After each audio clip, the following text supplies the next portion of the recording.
We got a very small stretch in here to do. Matter of fact, what I'm worried about most is the next strip that's in here. I'm not sure how I'm going to do that, so I'm going to have to watch some videos to see if there's some tricks.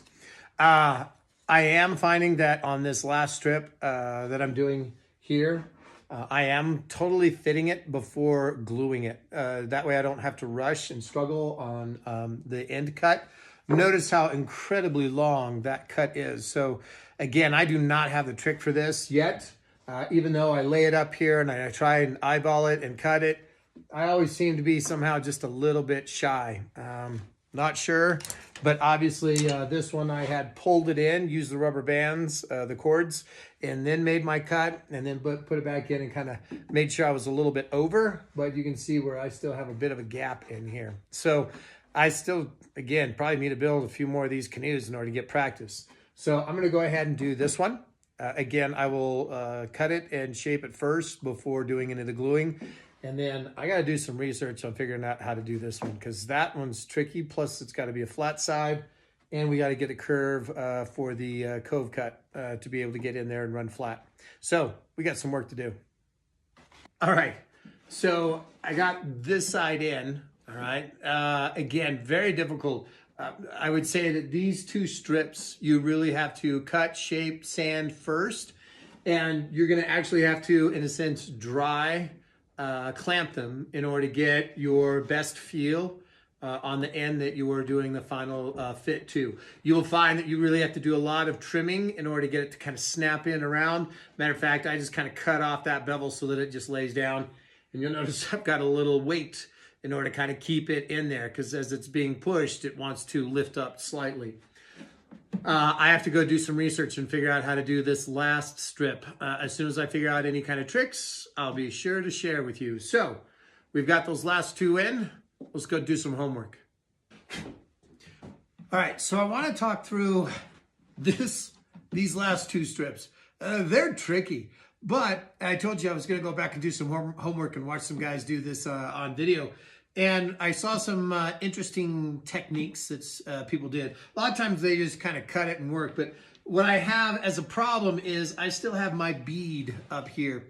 And what I noticed is a lot of guys kind of had flat edges. So it was easy to just kind of pop something in after you would cut it to shape. Flat surface to flat surface. Well, there may be slight curvature here. So I still have that bead cuff. So I was worried that this could be a mistake. However, I watched a guy who used paper in order to trace out that shape, and then he would cut it. Well, again, my concern is I got to get my cove side to curve versus the flat side up here that's going to meet up. So in thinking of that guy's idea in terms of the paper, I wanted something that was transferable. I didn't want to necessarily have that paper. So I took painter's tape, laid it on, and then created my own template. So I'm gonna go into time lapse so you can kind of see this and how I did it. I do trace it with a pen or a pencil. And then after I've done that, I will transfer it to my wood strip. All right, so let me just show you how I did this, and then we'll actually get this strip in because this one's already in. I'll go ahead and pop it out.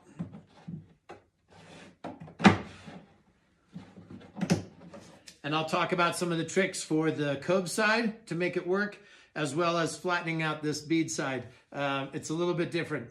Let's take a look at how we do the template here first.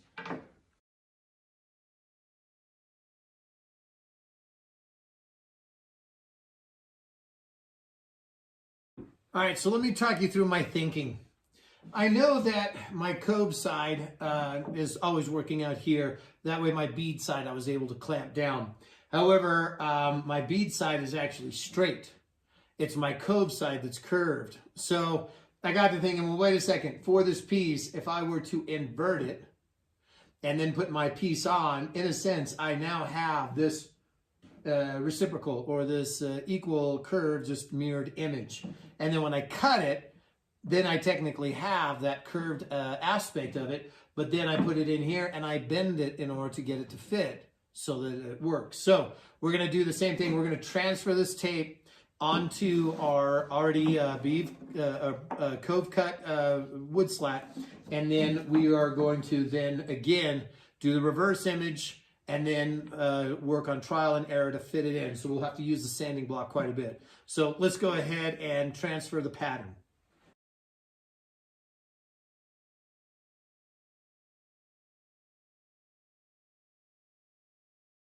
Now there's a couple of notes that I want to make on this.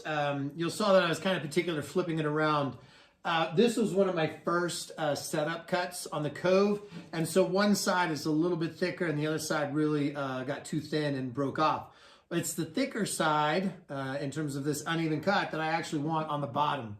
That way I've got a little bit more material pushed that way. So that's why I flipped it around, and then you'll notice that with that straight edge, I'm really working it on that Cove cut all the way across just to make sure I got it. Now I'm going to cut this down because I found the better piece out of this strip. And now I'm going to take it over to the bandsaw and I'm going to cut that edge. I'm not going to bore you with the bandsaw cut because that's just a nice long angular cut. And then we'll come back and we'll start sanding it. So we're going to go to the bandsaw after we've cut the two pieces off. So real quick, just cut it. Just want to show you what it looks like as we've got this set up. And again, so this was the bead side, here's the Cove side. We will get that eventually to fit in there. But one of the things that I need to do is I actually cut off that bottom Cove edge. That way I don't have to try and slide it in. I just press it down. And it just has a little bit of a nub, so it's just kind of like a Lego. It just kind of snaps in. So I'm going to do the same thing where I'm going to sand that edge down because it's real easy to work on the block. That'll keep it nice and straight. But then we will work on starting to fit this in, see what we need to do to make sure that it's nice and snug. I'll do the time lapse on that.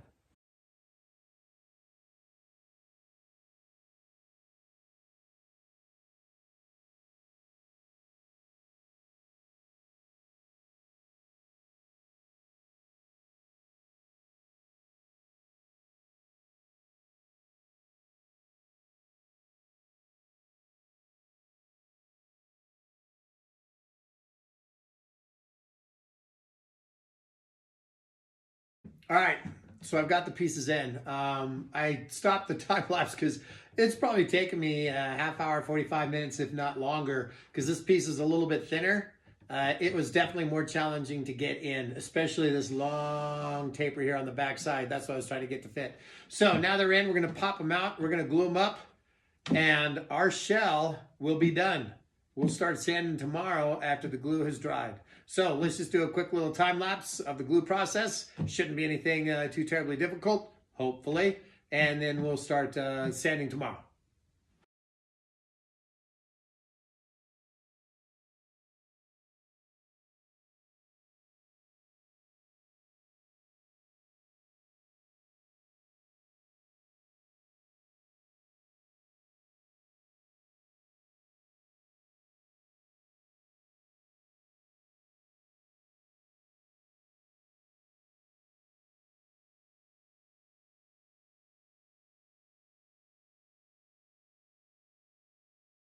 All right, so the dry fit and the glue always turn out slightly different. It was a little tricky holding onto it, getting kind of all glued up and trying to fit them in tight up to the front where they were supposed to be and then get them to fit in the back. So always practice multiple times and then go ahead and do it and realize you're always going to run into new trouble.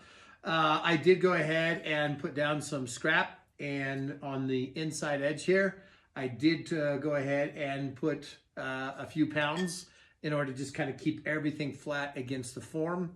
And hopefully we'll have some good results for tomorrow. So let's go ahead and let it dry and we'll come back and sand.